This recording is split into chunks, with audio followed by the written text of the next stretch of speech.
Pursuant to the Open Public Meetings Act, notice of 2021 meeting dates were published in the Hunterdon County Democrat and the Easton Express Times on January 14th, 2021, and posted on the bulletin board at Borough Hall. Action may now be taken. Please join me in the flag salute. I pledge allegiance to the flag of the United States of America and to the republic for which it stands, one nation, under God, indivisible, with liberty and justice for all. Roll call. Columbus. Here. Perry. Here. Hughes. Here. Moore. Here. Orts. Here. Here. Range. Here. And Lee. Here. Okay. I have no mayor's comments tonight. I'll save them to the end of the meeting, or to the council update section of the meeting. Motion to dispense with the reading of the February 11th, 2021 regular minutes. Move. Second? Roll call. Columbus. Yes. Perry. Yes. Moore. Yes. Orts. Yes. Strange. Yes. And Hughes. Yes. Motion to approve the February 11th, 2021 regular minutes. Move. Second? Roll call. Columbus. Yes. Perry. Yes. Moore. Abstain. Orts. Yes. Strange. Yes. And Hughes. Yes. Okay, on to the public comments. It is the policy of the Borough Council that all public comments on an issue shall be limited to 5 minutes per person, and no person may make more than one comment per subject. Comments may be made on any subject pertaining to borough issues. Comments pertaining to public hearings should be saved for that section of the agenda. No debating between residents. Comments should be addressed to mayor and council at the public microphone. Public, any comments? Questions, thoughts? We do use the hand raising function. I see Mike Ronski, you have your hand up. I wasn't sure. I'm going to ask you to unmute just to be sure if you have any public 5 minutes here.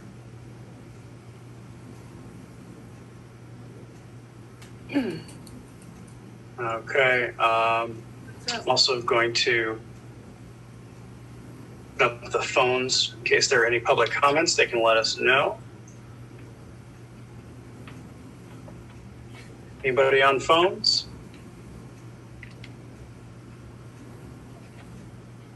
Okay. All right, moving right along. On to the public hearings. Okay. Ordinance 2021-006, adopt the revised zoning map. Motion to open the public hearing. Move? Second. Roll call. Columbus. Yes. Ferry. Yes. Moore. Yes. Orts. Yes. Strange. Yes. And Hughes. Yes.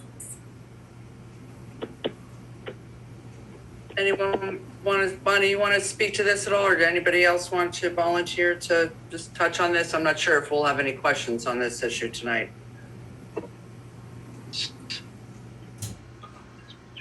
No? Yeah, right there. This is just maintenance by our planner to bring our map up to date. Oh, yes, this is the one after the planning board, if I'm not Right. mistaken, from the last meeting, yeah. Any other comments or questions from anybody? Okay. Motion to close the public hearing for ordinance 2021-006. Move? Second? Roll call. We open it up to the phones. I just want to make sure they have Oh, their sorry. time just Thanks, in Adam. case. Right. I've asked them to unmute, so if there's any comments be coming through now, so I guess we're okay.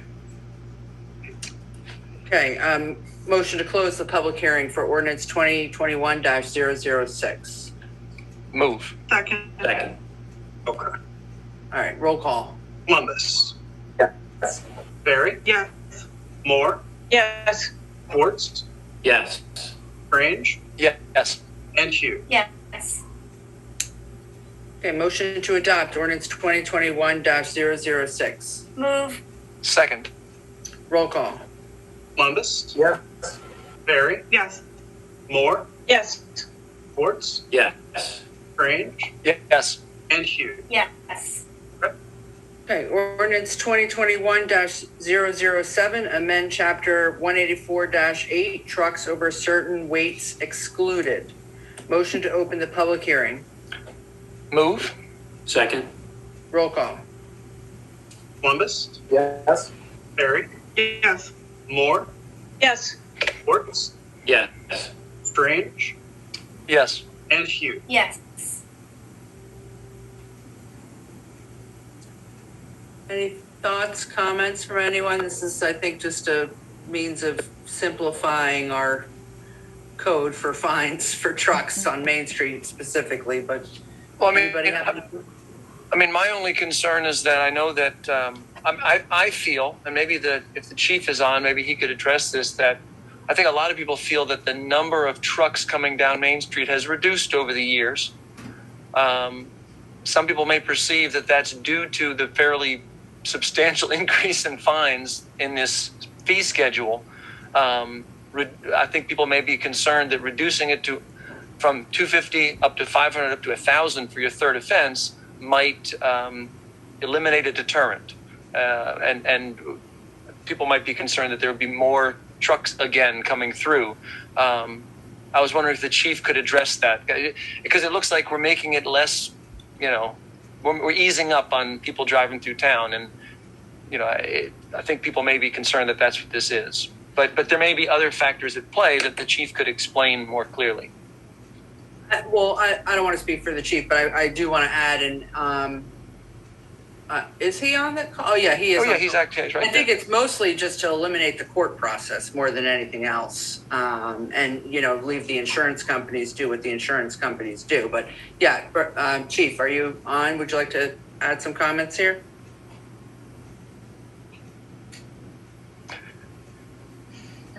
Maybe. He's got his hand up. Are you on mute, Brett? Doesn't No, seem to be. not me.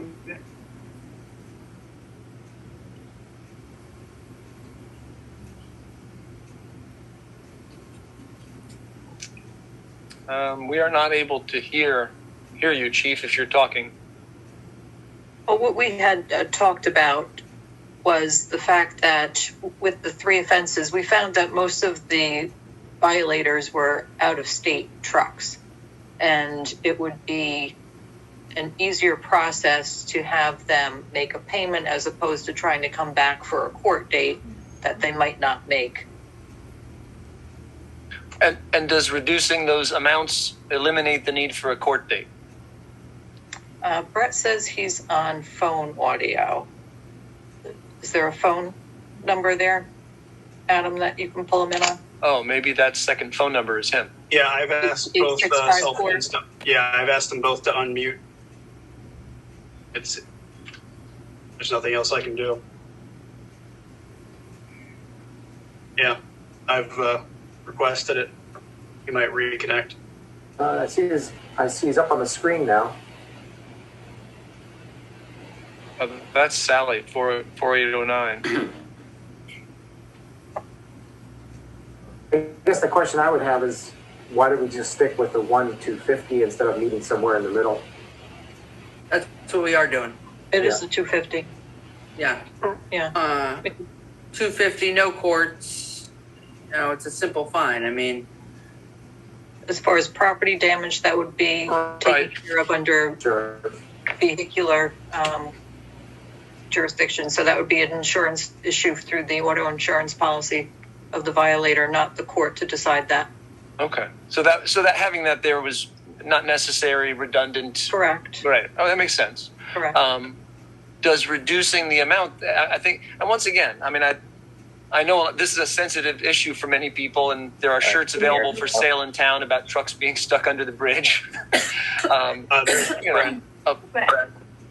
can you hear me now? Yes. Hi, sorry about that. I had to dial back in.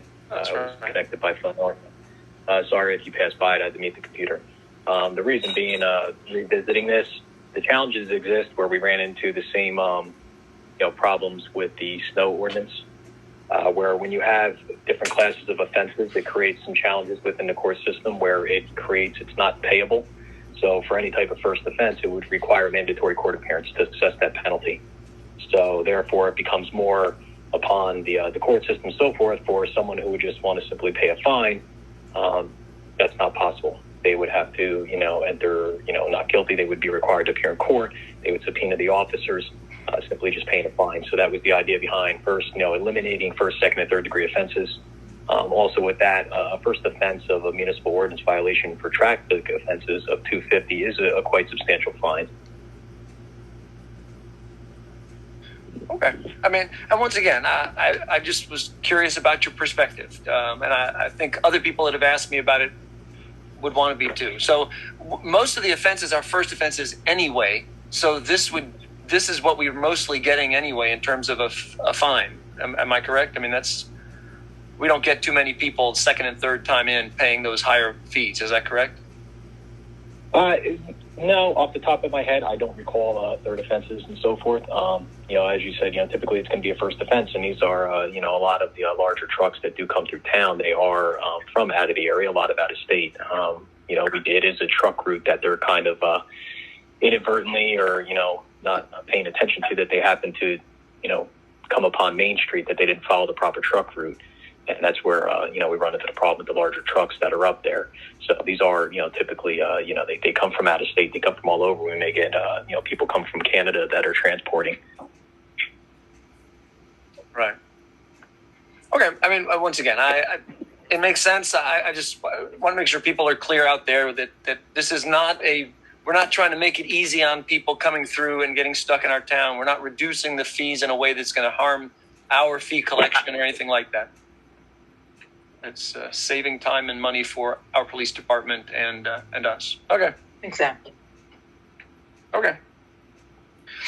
Once again, like I said, I can see this being a thing that people might, take the wrong way. So just wanted to make sure. I'm done. Okay. Anybody else? George, did you have any other comments? No, with the 250, I wasn't aware that was a substantial fine at that number. So if that's considered a substantial fine for that, then so be it. I didn't know if there was like hey, let's meet between 250 and 5 or something like that. But if that's a substantial fine at that, then so be it. I'm not aware of all the violation fines for that, so. I just saw the second and third go, 500 and 1,000, and then we're going all the way down to 250 each time. I didn't know if there was a happy medium point, or if this is a good enough fine for the offense. Okay. Anybody on the call wanting to chime in, or can I get a motion to? Should I wait? I've asked the 4809 number to unmute, and I see no other hands, so we might be good to go. Okay. Motion to close the public hearing for ordinance 2021-007. Move.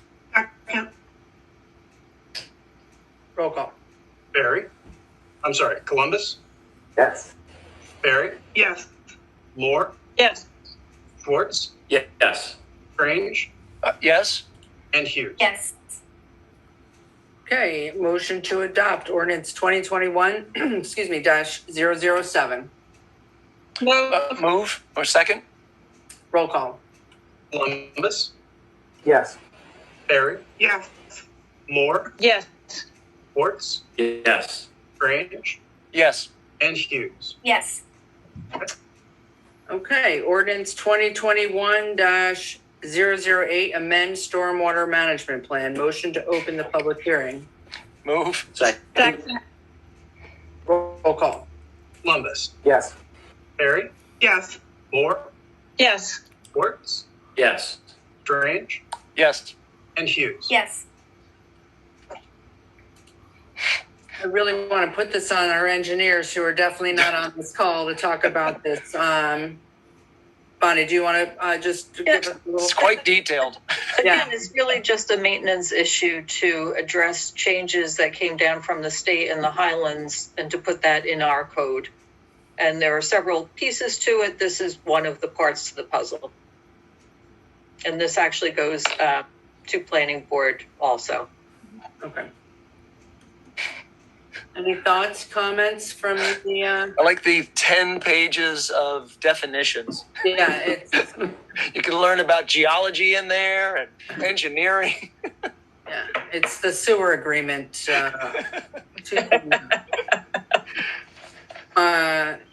Okay, so I'm assuming no questions, or I don't see any questions from the public. So can I get a motion to close the public hearing for ordinance 2021-008? Just want to make sure my phone callers Second. get the Okay. moment. Okay, I think we're good to go, Mayor. Okay. Motion to close the public hearing. Move. Second? Roll call. Columbus, Yes. Terry, Yes. Moore, Yes. Schwartz, Yes. Strange, Yes. and Hughes. Yes. Okay, motion to adopt ordinance 2021-008. Move. Second. Roll call. Columbus, Yes. Terry, Yes. Moore, Yes. Schwartz, Yes. Strange, Yes. and Hughes. Yes. Motion to adopt.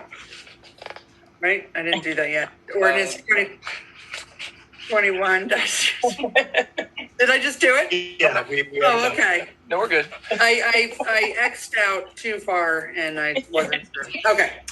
On to the discussion items, bike event. So this is interesting. Bonnie, I'm not sure if we shared this with all of council or just pretty much Steve. Yeah. Okay, so here, I mean, it's pretty much, we know what we're going to be doing just because the DEP and Green Acres are kind of guiding us on this, but we received a request from an organization that is doing a mountain biking tour through a lot of New Jersey. I don't know the exact map, but part of their plan is to come through the Nassau Trail, 200 people through the Nassau Trail on their mountain bikes and just kind of come through Highbridge, not stopping there. There, are some questions over the gathering requirements in the area and what may or may not be the case when this event is planned, which I want to say is in May. But we've talked at length about this issue we're having with the DEP over the Nassau trails and that, whether or not mountain biking is considered passive or not. We've kind of come to an agreement, a happy agreement with them that, yes, mountain biking can be considered passive in the regard that we've been using these trails all this time. But now we have this outside group that wants to have an event, not starting in Highbridge, not finishing in Highbridge, going through Highbridge, really just, I hate to say, kind of tearing up the trails, but that's a lot of people, coming through the borough without any kind of benefit to Highbridge. And the DEP has kind of already agreed that they don't really see this as a passive activity as the language of the deed restriction is stated. So, but that being said, it's a big event.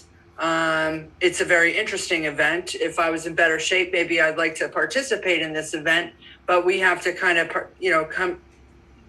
I just wanted, Bonnie and I both thought it was important to bring to council for a discussion, just so we can say we discussed it as a council and go back to this organization, because of course, it's just kind of depressing that we do have this great trail system available for mountain bikers, but the way we're reading this and the way DEP is telling us how we should interpret this document is that this is really not considered passive enough for these trails. So with that, I'm going to kind of open it up and hear what everyone else's thoughts are on this. I've had an opportunity to look through the proposal the people made. What was it? I don't remember the name of the USA organization. Triathlon. Ready, Go Ready, Adventures. Set, Go Adventures or whatever. Yeah. One thing I'll say is I thought that Is the Nassau section of the Nassau Trails a component of the recent concerns with the DEP and ONRR? Yes, That's it is. block 40, lot 4. I thought we were, that dispute, if you will, was on block, I'm sorry, this is block 37, lot 1. I thought that was block 40, lot 4 and 2, and 33, lot 2. That, I thought it was a specific area. I didn't think that our more established Nassau Trail was a part of that, but maybe I'm mistaken, and it's the entire system that we own and all of the different components. So I can't speak for the block numbers, but just to quickly answer that question, a fun fact was while we were talking about this joint Nassau Springside tract of land, we discovered by the DEP there's a whole nother tract. I think I want to say, Bonnie, correct me if I'm wrong, they were breaking it out to 4 parcels. Yes. DEP. And Nassau Springside is 1 and 2. Then there's that what I would call the more developed side by where the flatlands are. But then there's that parcel that's up on the other side, the connector trail by that old, that's now being included in this tract with Green Acres that we weren't aware of even going into this meeting. So that would be the parcel that is adjacent to Greystone, for example, and between Wilson Avenue and Nassau. Yes. Okay. But is this also including the one that is encircled within Nassau, Highland, and River Road and Tisco in the middle? Because I had thought that was. Maybe I'm wrong. They, on their email that they sent to us, really only talked about where they were entering the trail system and exiting. They didn't specify all the, at least as far as I know. No. But they had left that up to us to specify. So let's put it this way. I mean, because really the question is, do we want, 150 or 200 mountain bikers riding through the trail system throughout, in at one end, out the other end, without any benefit to our borough other than us having to go back to DEP and Green Acres to request permission for this type of event?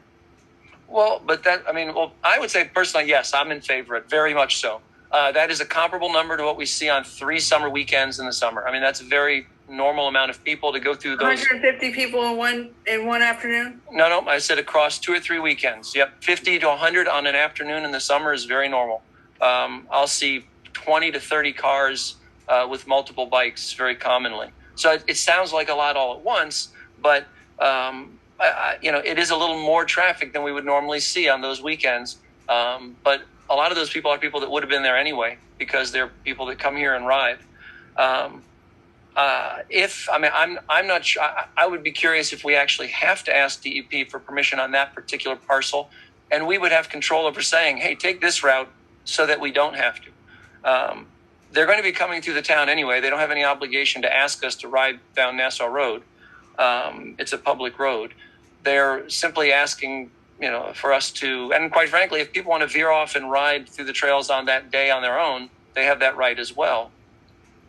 So they're also looking to set up tents. One tent as an aid station in case people need help on their ride. I think that's a very smart thing to do. And in the middle of a ride, whether there's trail riding or not, they're going to be having just an occasional tent with water and a person there throughout their event, I'm sure, across from Bedminster up to wherever they're going. One of my concerns is that I think there's very strong benefit to our town because these are people that do come here frequently to ride and come here to patronize the businesses in town after riding. And, due to the issues going on with the Springside portion of it and a particular few trails over there, and the lack of a management plan put together back in 2002 or 3, I think people are a little leery of coming to Highbridge, and we are kind of on the edge of harming our reputation and turning down a very public event that's going to ride through our town and saying, we don't want you coming in and using the trails, I think would have a very negative effect. And those are people that may stop coming and start going to other towns to spend their money. they do come here, and this encourages more. That day, you're right. No one's going to go to town that day. They're going to ride right through and see the town. But they are likely to come back and use the trails some more. And on those days, they do very frequently use the businesses in town. So I would be in favor. That doesn't mean we all have to agree. But personally, I mean, they're going to be coming through in waves of, they said 25 or so, 20 to 25. They're going to spread out throughout the day, of course, as some people go slower and faster. But I don't know. They're still going to come through. They're still going to ride down Nassau. The question is, can they veer off and ride down the Nassau Trail and then back out again at the other end? They may choose not to. Some people might not want to do that. They might just want to keep going by that time of the day. They might be tired. I don't know. I would be in favor of it though, personally.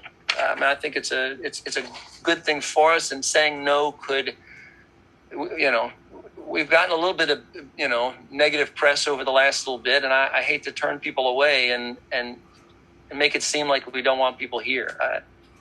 I don't know. I mean, I agree with that statement. I said that pretty clearly last summer. So, you absolutely did. Absolutely. And to answer your question, I think we do have to ask DEP because we're in a bit of, self-inflicted or otherwise, we're in some confusion with them that we need to clarify sooner than later. And I think this adds to it. So do we need to ask permission? I don't think we need to ask permission, but I do think that they're going to find out this is happening, whether it comes from this council or not, because as much as you may be in favor of it, there's going to be somebody else that is not in favor of it. And Absolutely. Especially when we're going to have this number of people coming through the borough, it's going to not go unnoticed. And I can't say with any level of, comfort how busy or not it's going to be, or whether, who the people are, or anything, what kind of anything that we get. It's starting in Bedminster. I just brought it up. And then it's ending in Califon. Is that right, Bonnie? Do you remember where it's ending? Oh, yeah. Barry, why don't we're paying you for these kind of thoughts. Let us hear from you. I don't think that this is a legal issue, except insofar as I think that it's a good idea to keep DEP in the loop and work with DEP on this and make sure that, they don't have a problem with it. If they don't, then it's obviously just a decision as to whether or not, the wear and tear on the trail is going to be too great, to offset the possible benefit of people seeing Highbridge, which, there always is a benefit to that, of course. You may have new people who see the downtown, but from a legal point of view, I just think make sure that DEP is okay with it. I don't want them to find out from somebody who's against it if you decide to go forward with this, because that just creates a negative relationship with DEP, and I want you to work with them. Mm-hmm. And Bonnie, you spoke with DEP, and I think Kevin Applegate, if I'm correct. What did they say? They were concerned about the usage, that with that many people, it wasn't set up for an event of that nature, because it could damage the trails. With starting so far in Bedminster, you said, right? I don't think you're going to have, what Steve was saying, I can't imagine that the whole pack will be together at one point in time. No, they're starting in waves or groups. Yeah, but it's still the same number. They're all going to be completing the race. The only thing I would add is that cancel halfway through. The only thing I would add is if, obviously, if there's rain prior to or whatever, and the trails are wet, you can't ride that day. Absolutely. I They think have to that go would be around on Nassau. stipulation to it, because that's the only way I see the trails really getting ruined with that. As long as they're going through in waves and the trails are in good condition, I think it could be okay for the town. I don't see why it would be a negative. But to Steve's point, there are a lot of people that ride there on the weekends, and if they're coming through not bulked up all together, 150 of them, then I think it should be okay, in my opinion as well. But my 2 cents, as long as the trails are dry. And that would have to be a component of the agreement either way. I mean, if we were to say yes, we'd have to say, well, that's assuming the trails are dry. We can't. If not, you're going to have to go down this street anyway. I mean, that's just a given. And it's not like this town hasn't had bike races go through it. I mean, I've been inconvenienced with bike races going right past my house at Tisco. So this town has had to suffer, well, I don't say suffer, had to put up with roads being closed for bike races going right through the town. So We're not closing any roads. they've, So they're they're not going to be working with PD or anybody to close roads here. right. So, but I'm just saying, if you know, you're going to get people saying, oh, we have to put up with a bike race. They put up with it before, so they should be able to deal with, bike people on Nassau. I mean, once again, I guess another question I would have is if their plan is to do this, and if we say we'd rather you don't ride on our trails as an organized event, they're going to come down Petticoat and onto Highland and then Nassau and down to River Road and turn right, and that they have every right to do. It's a public road. When they get to Nassau, I would imagine if any of them chose to, they have every right to veer off and ride on the trails if the conditions permit it. I mean, am I wrong? It's a public park. And if individuals within the group choose to ride the trails that day, as long as the trail conditions are okay, they have every right to do that. I would kind of rather have it be something we give a nod to rather than them skirting our authority or perceived authority or thumbing their noses at us. And I am concerned that there are people out there, quite a few, who perceive that people in the bike community have been working very hard over the last, 15, 20 years almost, to build, maintain, and develop these trails and publicize them. And there is a feeling out there amongst those people that we're nearing the point where they're the people that are going to be kicked off the trails. And I know that that's not anyone here's intent. I understand that. I'm not suggesting that. But when we begin to say that bike trails shouldn't have bikes on them, when we've already got sections that are closed to bikes only, and we've got these issues arising, it begins to look as if, okay, thanks for building the trails. Now you guys hit the road. And I know that's not our intent. I understand that. But it is a perception that some people out there have. And it's a perception that could be damaging to a town that has begun to build a reputation as a place to come for outdoor recreation. So I don't want them doing it skirting around us. And then, I feel like that's harmful to our reputation. So I mean, that's a concern that I have with this stuff. And I know we're stuck with the stuff at Springside. I know. And we're trying to deal with that as quick as we can. And it moves at the speed of government. But, if there's a way to do this, I just feel like it'd be beneficial to support it. Once again, if people vote the other way, that's fine. Well, it's really not up for a vote. It's just up for a discussion because, of course, yeah. Again, in speaking with the DEP, they've already stated they don't really see this as a passive activity the way they have defined it. And, public perception I totally get, but the fact of the matter is we didn't get the permission for the trails 10, 12 years ago. And that's just an unfortunate fact. We're trying to work on it. I don't want to, get the people that are, being the bug or the thorn in the side of the DEP with this whole matter even more upset that this is going on. It's not just one person, it's a few people. And, we all know it just takes one, bad apple in a bunch. So, again, I didn't want to be the bad guy. I wanted to hear from council because this is not going to be the last time that we're going to have visitors come through our borough that may or may not be using all of the Main Street businesses that we had lengthy discussions about last year. So can I hear from Lynn and Natalie on this matter, and even Alan? Yeah, well, I would. You're all Even me? everybody.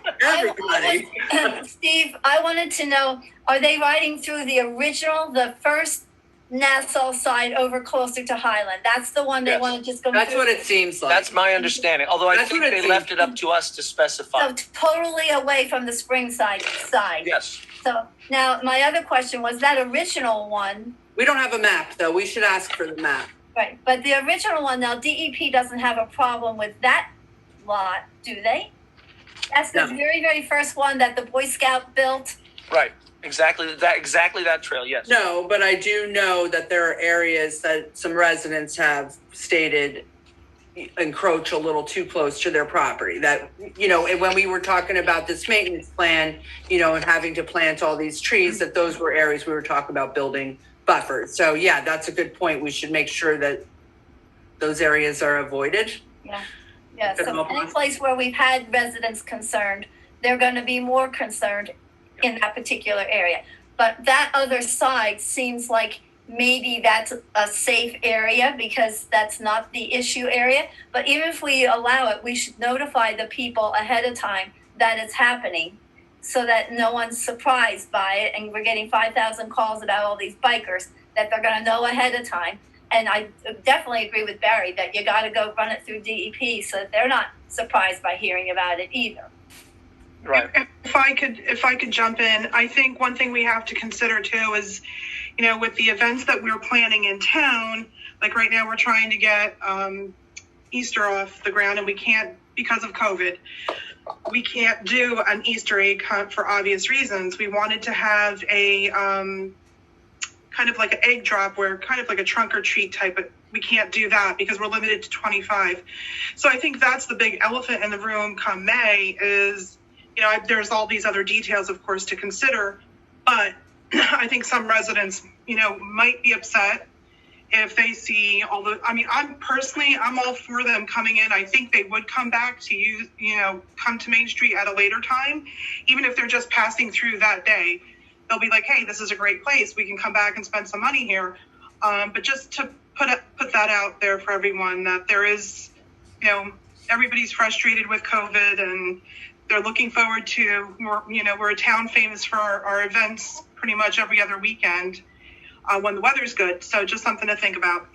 That's a good point because just the fact that they're talking about 150 to 200 people already exceeds the current gathering limit. So, Well, I mean, except that that's in groups of 25 spaced out. They're not that doesn't fall within it. It's outdoors riding on roads. but again, we do well spaced. have. So is the right to Easter say egg this. thing too. Yeah, I mean, it's The Easter procession for the bunny, we're not doing, you know, that's limited too. So I get it. I do get, you know, they could come in on 25 each, but we don't know that they're going to do that. Yeah. I mean, Well, they've told us they are. I mean, they could do anything they want and just lie. But I'd like to assume they're being honest. But the Easter event is more of a town-sponsored event, isn't it?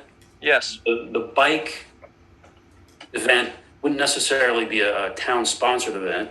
No. no. no, it's They're not. listing but- us as additionally insured. I think just you know, since they're going through our land.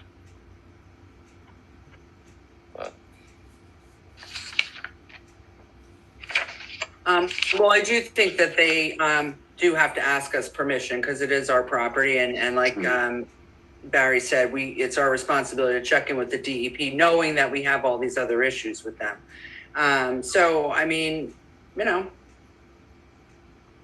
if everyone is okay, just remember this because it's the same people that didn't like all the visitors at Lake Solitude that are going to be affected by 150 to 200 mountain bikers riding through the neighborhood. And again, I think it's a great idea. I would like to participate in normal circumstances. We're not in normal circumstances, and we do have some concerns with the DEP. So, Bonnie, any last thoughts?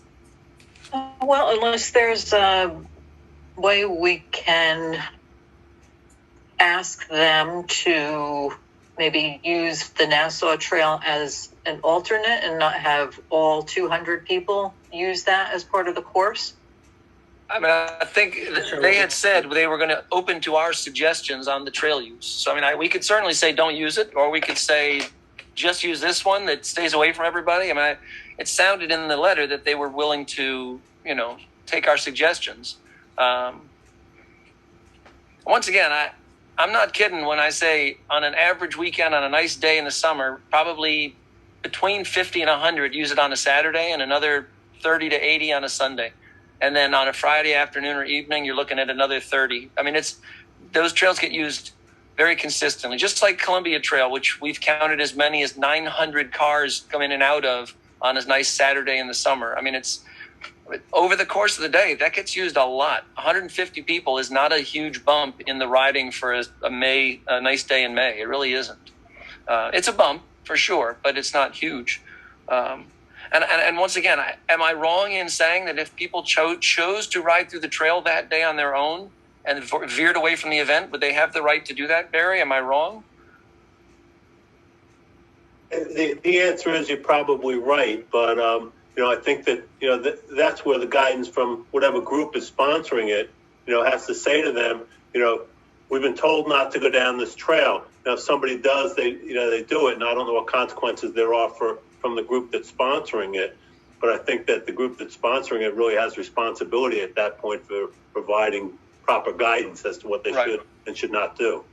And those people would be leaving the insurance coverage of the event as well, I would imagine. Right. So suddenly there's risk involved for them too. To that group. And that's something that should be made clear to them, but that's the responsibility of the group. Okay. Do we request the group to limit their riding to the original section of the trail made by the Boy Scouts? Would that be too onerous? Okay. I don't know. I didn't get the sense that they were going to balk on any of those. Somewhere in here they said, I don't know, that they would take our direction in terms of what trails to choose or something. Open to suggestions. Steve, it sounds to me that, first the discussion has to be had with DEP as to what they'll allow and what they won't allow. And then a discussion has to be had with this group as to what they really want. Because you can get something in writing, but that doesn't really always tell the whole story. I think that maybe a discussion, first the DEP, and then assuming you get DEP on board, if you get DEP on board, then you talk to the group and figure out what it is they're really willing to do. Well, the DEP has already weighed in. They've already told us this is considered an event, and it's something that's not really conducive to passive recreation that they favor. Yeah. Okay, well then, quite frankly, no problem right there. We're done with using the trail system then, because this is comparable to the amount of traffic that they get. I mean, so I think we're back in the situation where people have worked hard in good faith to build trail systems primarily for riding bicycles, but also multi-use. And now they're being told that their use is... They were never been built primarily for bicycles. We have to be clear. We bought the property. It was specifically said no bicycles. So, I mean... But on the day that the council approved it, Tom Waldron was interviewed by the newspaper and said we did this for bicycles. He said it. DEP did not approve it. DEP did not approve it. I understand that they did not do the appropriate plan, but that was their intent. And... Hey, but, I mean, again, we're still locked into what we accepted money with a deed restriction that said no mountain biking. It doesn't get any more clear. We asked the but that is, I haven't seen a deed restriction for this particular block and lot. I want to make sure that they're talking about the right one. I just want to make sure. We haven't seen the map, but let's just speak in a global sense of the whole parcel. Okay, because it's all, we talk about it, it's really the Nassau Trails. It's not this parcel that up until the meeting that we had 2 months ago, I had no idea there were 4 parcels here. I thought it was, basically 2 tracts of land. So, I mean, we have to be responsible because we're the ones that are going to get complaints. We're the ones that are going to hear from residents. We're the ones that are going to hear from the DEP for sure, or be named in a possible, lawsuit. and in a worst case scenario, DEP putting its foot down and saying, stop the mountain bikes, period. No more bikes in that area. Yeah, which they haven't said, thankfully. Yeah, and if you push them, it may push them to do that. So that's a risk. So I think that has to be weighed in terms of the conversation. Yeah. So I think let's get the map. I think we can't really even talk more about this until we get the map and see exactly what they're talking about. And then we can show that to the DEP and, kind of come to a consensus. There is a map. Block 37, lot 1. I don't memorize those things. Sorry. I need to see it. I need to see the visual. Okay. But I'm just saying, it is a specific one, and there are many different blocks and lots that we own, and each one was purchased at a different time and has different most like or very likely has different deed restrictions and different money to use to purchase it, et cetera, et cetera. And we need to make sure we're clear which one we're talking about in any of these situations. So. Okay, well, let's move on. Bonnie, let's talk about getting a map, or maybe we can even draw it ourselves. I don't think any one of us, know exactly which block and lots, but, we can keep talking about this, or we can just get the map and possibly bring it up at the next meeting. Maybe let them know what our concerns are, even relay the message that we received from DEP, and see, what changes from there. They also talk about a route that goes through the trail and exits Foran Field. So maybe Clinton Township has been approached by them also. I wonder what their thoughts are or how they're dealing with it. Well, I have to get back to them with our maintenance plan draft tomorrow. So I'll even ask Mayor Millay if he's received anything from them. Has there been any progress with DEP on the whole issue with usage of the trail, or is it kind of just stagnant right now? No, we're working on the maintenance plan that they've requested. It's a shame. I mean, I know they say it's not a passive whatever. It's a shame. They're biking in the woods. Anyone, that they can't just go. People just can't normally bike in these areas. I'm hoping that it gets resolved because people put a lot of time and effort into it. So it'd be nice to see some forward movement from the DEP on this. Yeah. Okay, introduction of ordinances. Ordinance 2021-009, mandatory marketing requirements for affordable housing. Motion to introduce. Move. Second. Roll call. Columbus. Yes. Barry. Yes. Moore. Yes. Schwartz. Yes. Grange. Yes. Hughes. Yes. Okay, ordinance 2021-009 shall be published in the Express Times and or the Hunterdon County Democrat, along with the public hearing date of March 25th, 2021. Ordinance 2021-010, Cap Bank. Motion to introduce. Move. Second. Roll call. Columbus. Yes. Barry. Yes. Moore. Yes. Schwartz. Yes. Grange. Yes. Hughes. Yes. Okay, ordinance 2021-010 shall be published in the Express Times and or the Hunterdon County Democrat, along with the public hearing date of March 25th, 2021. Introduction of budget. Very exciting. Resolution 092-2021. Budget introduction, public hearing date of March 25th, 2021. Motion to approve resolution 092-2021. Move. Second. Roll call. Columbus. Yes.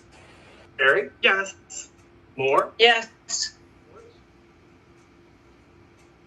Yes. Schwartz. Yes. Grange. Yes. And Hughes. Yes.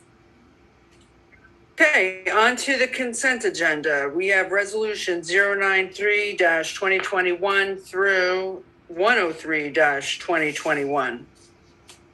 Anyone like to take anything out?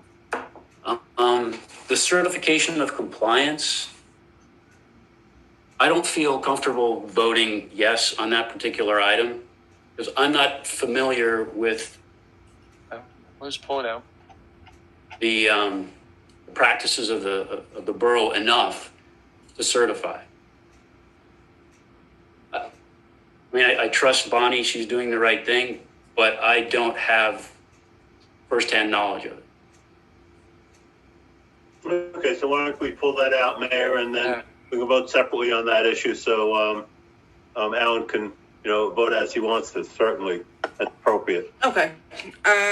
Motion to approve resolution 093-2021 through 097-2021 and 099 through 103. Move. Second. Roll call. Columbus. Yes. Barry. Yes. Moore. Yes. Schwartz. Yes. Grange, Yes. and Hughes. Yes. Okay, I'm just trying to bring that resolution up so I can read it. Does anyone else have anything to discuss on this? Or Bonnie, you want to? It has to do with hiring practices for the borough and following Title VII requirements. We have listed in our personnel policy that we will follow these requirements, and our employment application does include those qualifications as well. So They're Oh, so required really- by law. Yes. HR, okay, Yeah. yeah, I see it now. So just pretty standardized HR language, right, for hiring practices, Barry? yeah, it's for non-discrimination. Right. Okay. Motion to approve Resolution 098-2021. Move. Second? Columbus, Yes. Barry, Yeah. Moore, Yes. Schwartz, Can I abstain? Certainly you can. If you're uncomfortable with it, you can abstain. I'll abstain. Grange, Yes. and Hughes. Yes. Great. Okay, council reports. First up, Councilman Columbus. You got bumped up in line. How nice. This is gonna be a long one here. So it's been snowing a lot. So golf hasn't been popular in February. So your report should be short, George. Yeah, that was me joking around. Oh. Most of the numbers are going to come from memberships, and approximately 60K in memberships. The proposed budget of 64, 122. So pretty good. However, no golf. Golf committee met on last Monday. We have some. We're hopeful for these asphalt repairs of the cart paths the week of April 8th. Front shed delivery this spring. We have the state approved the men's and women's USGATs, and control panel was approved on the consent agenda. So we're scheduled for installation on that. That's all I have for golf. Any questions or? Just the memberships, because I remember at one of our previous meetings, they were talking about that February was going to be their big drive for memberships, right? Yeah, the bulk of the memberships come in around now, so it's kind of right on par where it should be. No pun intended. But. Okay. Ooh, some golf humor. Sure. Okay, Councilwoman Ferry, you're up. Okay, the Historical Committee February updates. Our committee members have developed the new committee Facebook page titled Highbridge History, and the committee hopes to develop a good rapport with the community and become a good resource for anyone interested in Highbridge's rich history. They are working on the development of 3 new programs designed to interact with the community, obtain stories from residents and business owners on the borough history.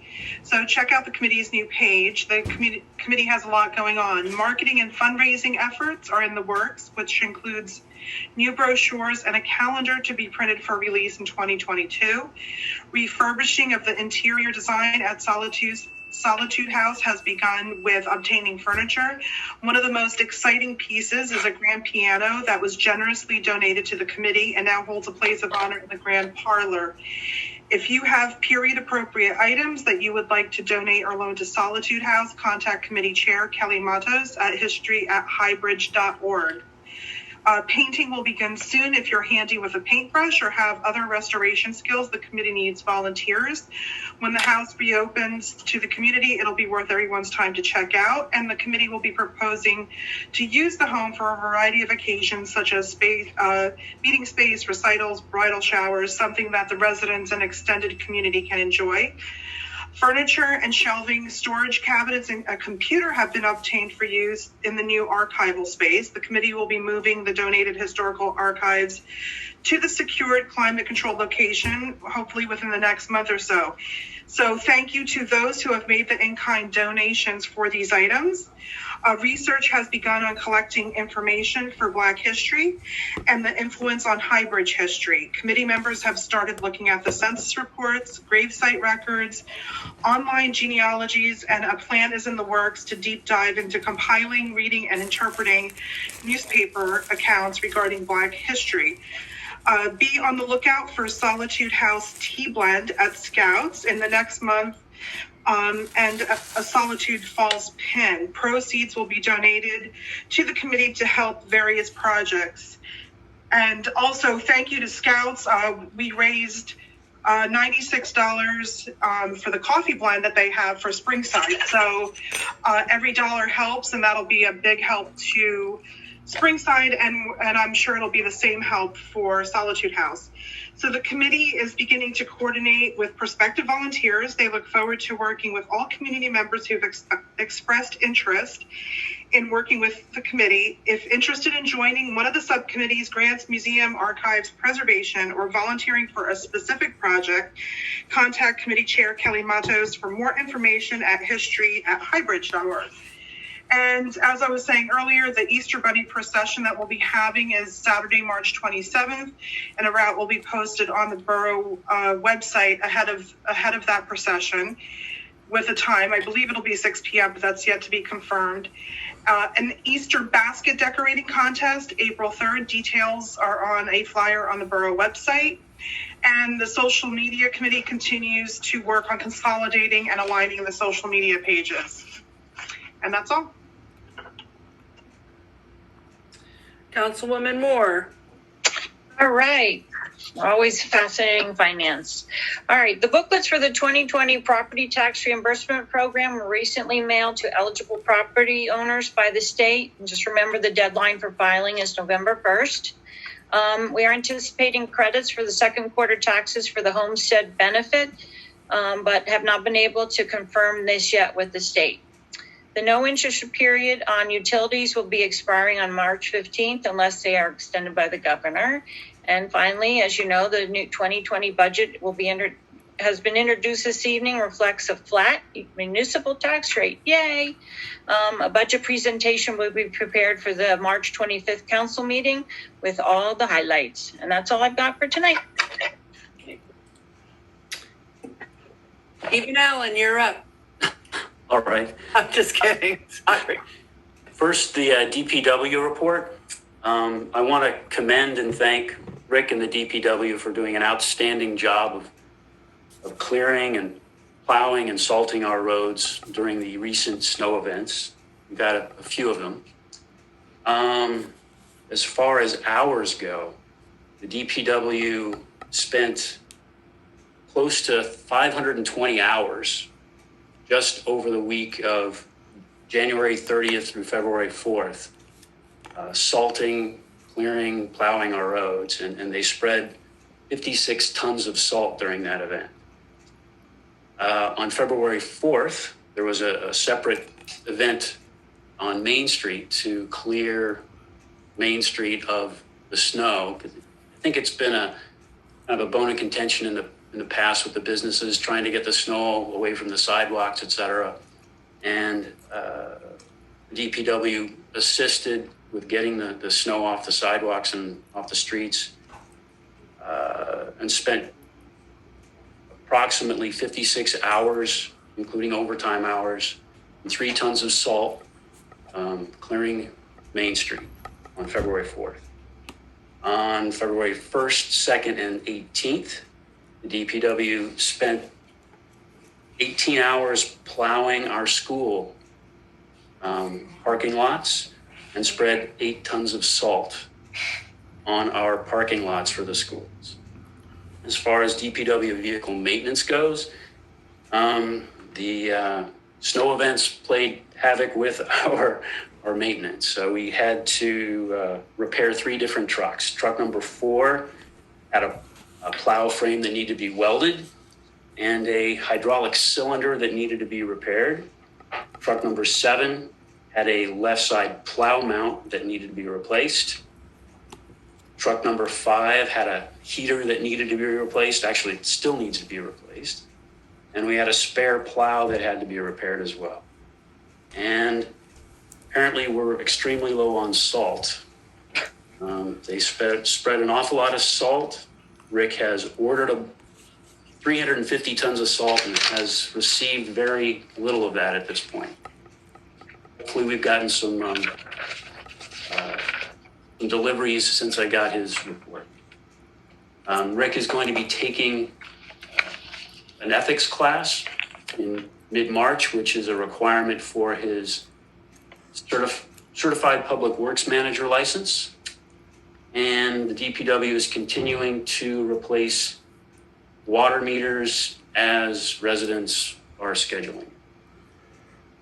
That's it for DPW for right now. As far as the engineering goes, Rick Roll, Bonnie and I met with our engineers, Bill Burr and Pat Brennan, on Monday, the 22nd. We discussed the ongoing West Main water main project performed by Revax. Weather permitting, this project is expected to be completed by the end of the day Tuesday, March 2nd, so it's coming up soon. We did encounter a couple of issues during the project. We had an unexpected leak on February 10th, which caused an outage for about 6 hours of both an outage for water for the borough as well as some homes in the area. And we also had an outage just recently on the 23rd, a couple days ago. We had those, I'm guessing it's those same homes were out for about 3 hours during the 23rd. More than that, I think, right? It's more than 3 hours? Yeah, it was like almost 18 hours, I think. When it's, Oh, well, yeah, it was. okay. The report I got was forwarded from our engineer, thought it was a lot less. Oh. Well, Bonnie, you can. Yeah, he was speaking of the one that we had just today. Now was Oh, okay. Oh, 3 hours. Yeah, yeah. We had Yeah, I one the did other get- day too. So the water's- unforeseen events when you tear up the ground and I'm glad the water's back on for those homes. yeah. Being without water for 12, 16 hours is, it's hard to deal with. Yeah. We are going to have 2 more outages though, probably for those homes as well, before it's completed next Tuesday.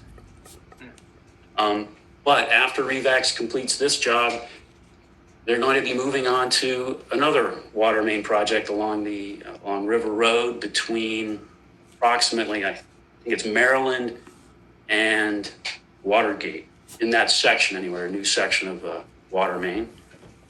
And I think, Bonnie, you indicated you're going to get out notices to the public for Yeah, we'll let people know about any detours that we'll have to make. road restrictions, closure, et cetera. At our engineering meeting, we also talked about future paving projects. This summer, we're planning on paving that section of road that we're going to be putting in the water main in the next few weeks. We're also looking at a phase 1 of an East Main Street paving project. I believe it's for this fall. Is that right, Bonnie? Is that what you- Probably, yeah. Yeah, hopefully. Yeah. And another paving project in 2022 for the balance of River Road that is within the borough, from approximately Watergate out to the limits of the borough. As far as the stormwater system goes, we voted on our stormwater management plan tonight. I believe we also have plans to submit something to the Highlands Council within the next month or so. As far as sanitary sewer system goes, we are looking at doing pump house renovations. The design for those renovations should be completed in the summer, this summer. Construction we're planning on the fall. The construction project is to build an exterior vault, install a bypass and a flow meter so that we can measure all our outgoing waste so that we can, we have a good idea of how much waste we're actually sending to our wastewater facility. I think it's been a bone of contention between Highbridge and Clinton for years because that number apparently we don't have an accurate reading, or Clinton doesn't think we have an accurate reading. So this should put that to bed. As far as water supply goes, we have some repairs on well 8 that need to happen. Some piping and valves need to be replaced. We do have a quote at this point that's for a little bit more than we budgeted. I believe we're going out to see if we can get some additional quotes, hopefully get a lower value for it. But we are going to have to do some work at well number 8 in the near future. It supplies a good percentage of our water to the borough, and it has to be taken care of. That's it for DPW and engineering. Thank you. Okay. Councilor Strange. Okay, well, I will say that I do not have as much. Let's see. In terms of emergency services, I think I already reported the December and early January stuff back in January, and I don't have the fire department here. Police reports. It's actually been a fairly quiet month in January. 0 assaults, 0 criminal mischief. Not a lot of crime going on, thankfully. Our officers went and got 9 of them completed their bloodborne pathogens training, hazardous communication training, right to know training. 2 officers, I'm going to guess possibly our 2 new ones, received their OC training, OC spray training, which I had to look up. That's the oleoresin capsicum training, which would be the pepper spray training. And then also their baton training. And we have some internal affairs training that went on. In terms of EDC, due to the various snows and people needing to shovel and all of the other things, the early February EDC meeting was canceled and has not been rescheduled. So we're going to be meeting, I believe, next week, hopefully, or the week after, and we will have EDC things to report at that point. Unfortunately, I don't have anything from EDC. But that's about it. That's all I got. So you don't have to listen to me. Councilwoman Hughes. The Environmental Commission and the Green Team are both working on updating our brochures. It's been about 5 years, and we wanted to get fresh pictures and make sure that everything reflects currently who we are, and we're always looking for volunteers on both committees. We're also looking for locations. Mia had mentioned that in her report, that for a tree nursery, we can get grants to get little tiny saplings, and then we have to take care of them before they're big enough to actually go out into the borough and be part of our tree replacement plan. So we had a tree nursery a long time ago in the Commons, and I think we still have the fencing and we have the sign, we have bits and pieces of it, but we need a location or maybe 2 locations where we can start little saplings, and when they get old enough, we can dig them out and become part of our borough tree inventory. And that's it. All right, Bonnie, you're up. Okay, so I've been busy working on the budget preparation. I'm glad we were able to introduce that tonight ahead of schedule. We're also going to be filing our annual financial statement soon. I've had a meeting with Highlands and our borough engineer and planner recently to discuss potential funding for other projects, including some signage, stream erosion, and planning for phase 1 of the sewer plant. The Highlands will actually possibly cover the costs of getting those plans together for us, so that would be very helpful. They were very receptive to most of the ideas we had, and we will be submitting a whole list to them to see exactly how much they could fund for each of those projects. I'm also looking into grant opportunities through New Jersey Clean Energy Program for replacement of streetlights to LEDs, and also replacement possibly of the air conditioning unit over at the firehouse. Grant opportunities also for Solitude House through the Historic Trust, and the county will also be explored. Those are going to be due coming soon, so we're going to get right on those. That's it for now. Okay. Okay, well, I want to start my updates with some COVID vaccine information, even though much of our public has left the meeting. I had an interesting call today with the county and representatives from the governor's office, just as a vaccination update call. In our area, the main players for vaccination distribution have been ShopRite, Hunterdon Medical Center through all their different family offices, and even the Health and Wellness Center, and of course the county campus themselves. I think well, a couple things. There's more than 100, maybe close to 120,000 residents here in Hunterdon County that are over the age of 18. Of those that are eligible, we've vaccinated about 15% of our vaccination eligible residents. That's with the first shot. About 7% so far have gotten the second shot. The main issue that everyone has spoken about today during this call was the frustration with the call centers and trying to get an appointment, which everyone understands. But the main issue, of course, as everyone I think knows, is the supply. The tone of the call today from the governor's office was that the supply is likely to change and will be in a lot better position to start getting these shots out, a lot easier and, readily available to those that are eligible, and even opening it up to maybe, 1C or the C eligible group, whatever. Right now it's the seniors, it's the first responders.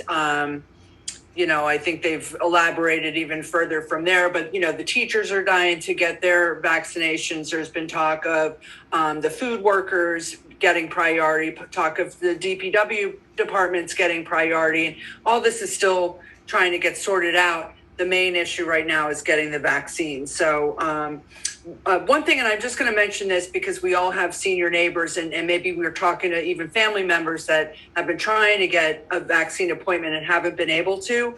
If there are somebody that are, really immune compromised, maybe they can't get out of the house, Hunterdon Medical Center has been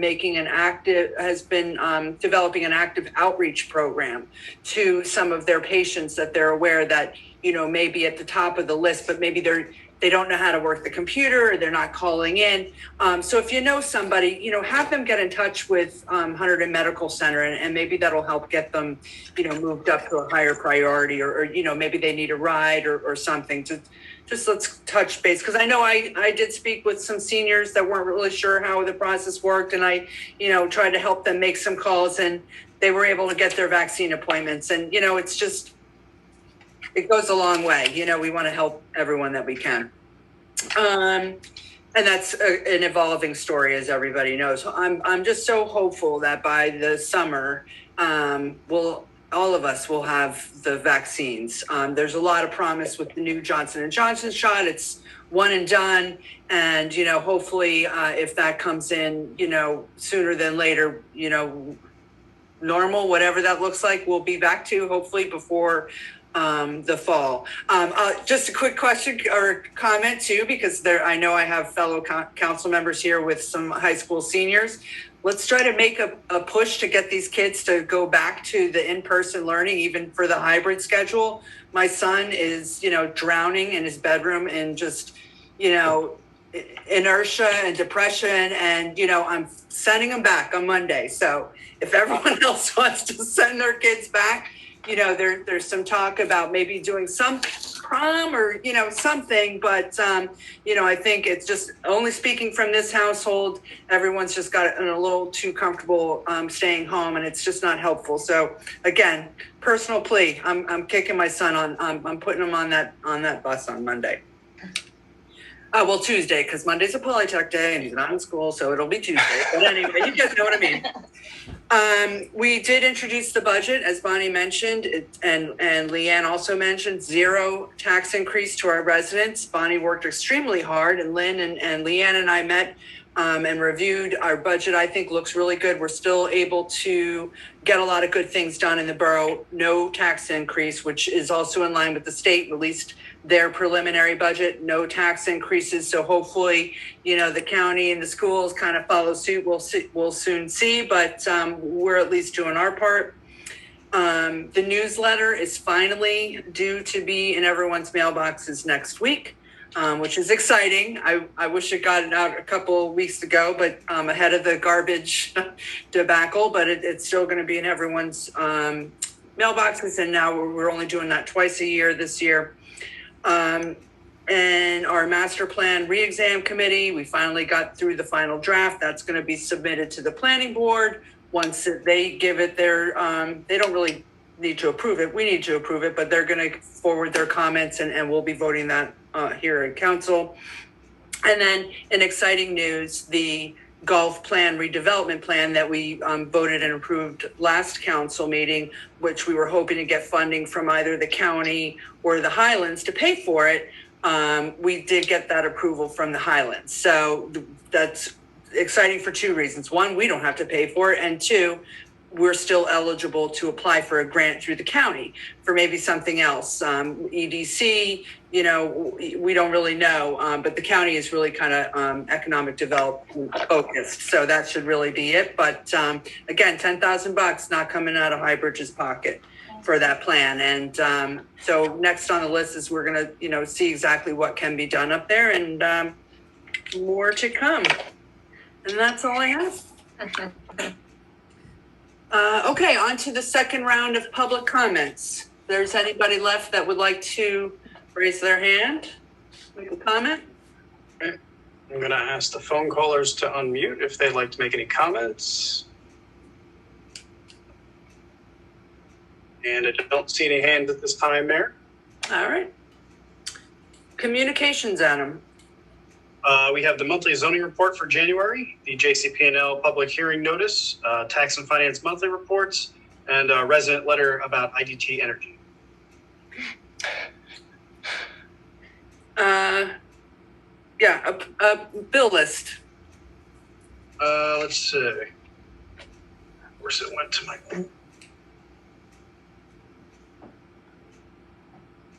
Have total amount of $555,666.90. Okay, motion to approve the bill list. Move. Second. Roll call. Columbus, Yes. Barry, Yes. Moore, Yes. Schwartz, Yes. Strange, Yes. and Hughes. Yes. Okay, is there any other business? I won't call it business, but I want to join you in your sentiment, Mayor, in terms of getting the children back in regular school. I've been teaching 19 kids for 4 days a week in school with my class, and the time in school is so much more valuable than the time out. It's not even funny. Yeah.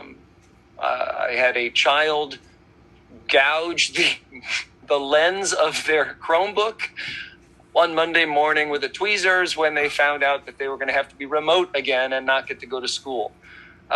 This is not a mean kid or a bad kid, but these are kids that are coming to the end of their rope with ridiculous remote, trying to deal with things through a computer. And I agree. The more time we can get children back in school, the better it is for them. The long-term effects of all this are going to be so much worse than people getting sick and getting better, which is what happens to kids. So if they even get it, which they generally don't. So yes, we all need to go back as soon as we can. Children need to be back in school. I agree. It's for their good and our society's good, quite frankly, but in the long run. So yes, I agree. Kick your kids to school. Anyway, there's my 2 cents. Thanks. All right, well, can I get a motion to adjourn? Move. Roll call. Second. I'm sorry, who was my second? Me? All right, Columbus, Yes. Harry, Yep. Moore, Yep. Schwartz, Yes. Strange, Yes. and Hughes. Yes. All right, next council meeting, March 11th, 7:30, Zoom. Good night, See ya. everybody. Good night, Everyone, everyone. Bye, everybody. Bye. have a good Have a night. good night, all. Night.